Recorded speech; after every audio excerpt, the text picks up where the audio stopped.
antara suku terbesar yang kedua-duanya pernah kita sebutkan mereka dulu berperang di masa jahiliyah antara Khadraj dan Aus. Tapi ketika datang Nabi SAW membawa ajaran Islam, mereka bisa bersahabat, berpelukan. Ya. Pertikaian yang 100 tahun yang pernah terjadi antara Aus dan Khadraj bisa langsung reda berkat datangnya Islam.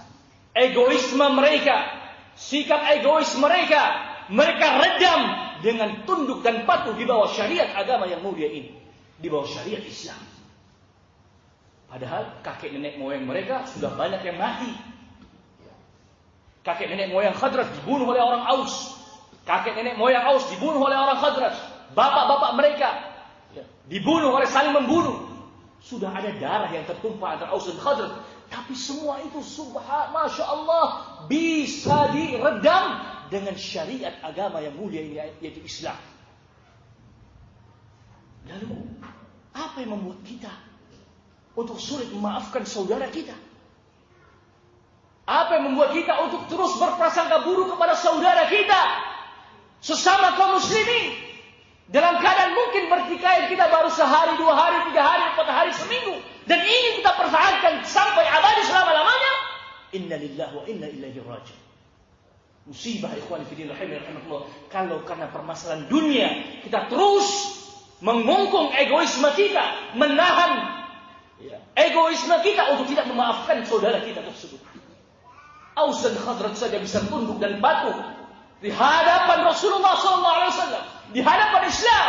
Lalu kita ini siapa untuk bisa mempertahankan egoisme kita? Mereka yang telah mendolimi saudaranya, maka segera minta maaflah kepada saudaranya. Mereka yang terdolimi, maafkanlah segera saudara.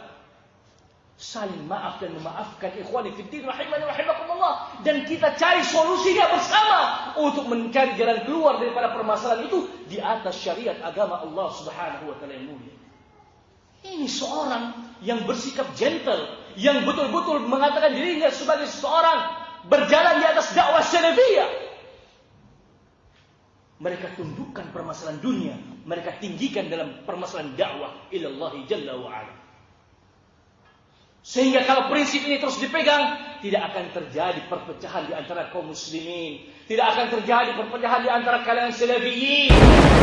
Wa'tasimu bihablillah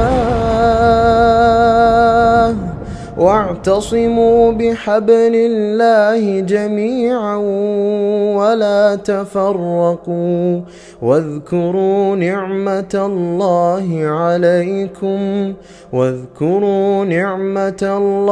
عليكم إذ كنتم أعداء فألف بين قلوبكم فأصبحتم بنعمته